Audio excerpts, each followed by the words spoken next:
Welcome to the Special Forces in World War II YouTube channel created by the Special Forces in World War II team. Directly opposite to the German high was the Italian SSB, which was also caught by the war's ending before she could get into action. Except for the midget submarine, Seehund, she was probably the finest sneak craft to come out of the war. Her two enormous warheads total nearly 900 pounds of high explosive. The crew of two rides inside a cockpit, which protects them from the water pressure and helps streamline the craft. The face masks and breathing gear are the same as on the older two-man torpedo and can be put on even after the men are underwater. SSB is 26 feet long, weighs a little over 2 tons, and has a top speed of 6 knots.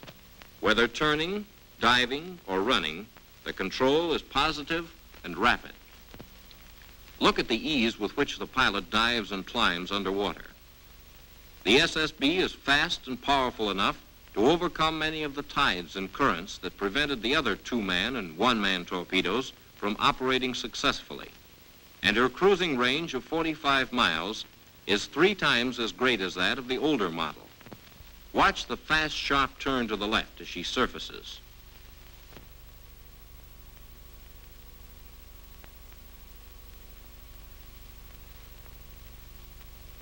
Shipping is attacked in the same manner as with the older two-man torpedo.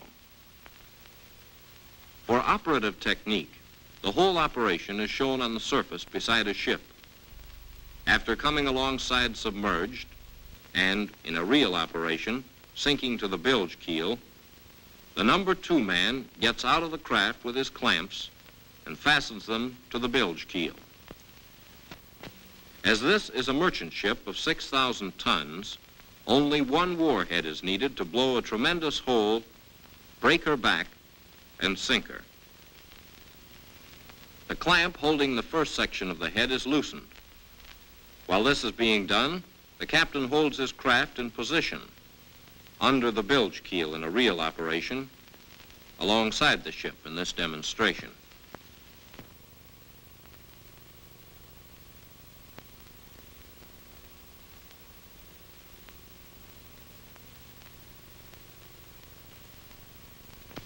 When the head is loose, a twist or two by the man underwater frees it from the craft.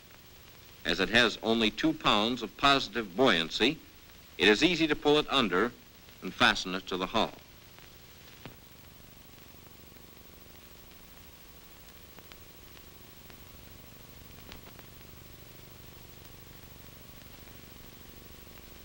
The number 2 man then climbs back aboard his craft. With the second section of the warhead still in place, the SSB can attack another ship, making it possible for 2 men to sink 2 ships in one operation. This was the array of sneak craft pitted against the Allies, and the Allies learned by hard lessons that the best defense against them was constant vigilance and a full-dress harbor defense. Attacking a harbor, the sneak craft could easily evade the long-range surface search radar or deep-water magnetic loops at the harbor mouth. Even the line of sonobuoys on the surface or hydrophones on the bottom could seldom pick up their weak propeller beats, and then only if the craft were operating at high speed. The long-range heralds set up on either side of the harbor will not detect sneak craft. They are for the full-size submarines and surface vessels. One possible means of detection is the multi-turn loop, which in some cases will record the passage of the midget craft. Another detection possibility is the short pulse herald. This device can ping on a very small object, but requires constant alertness, the most expert of operators, and ideal sound and hydrographic conditions. The surface of this water is swept by supersensitive radar that picks up objects as small as a periscope or a perspex dome or a swimmer's head.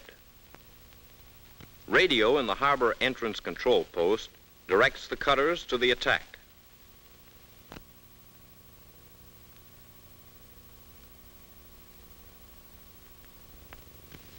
Torpedo nets are the last line of fixed defense.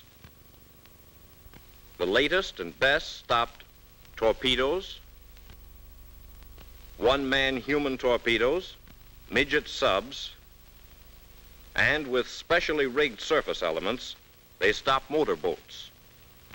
The two-man torpedoes and the swimmers were the only ones who could make their way past the net defenses, using net cutters or slipping through openings near the shore.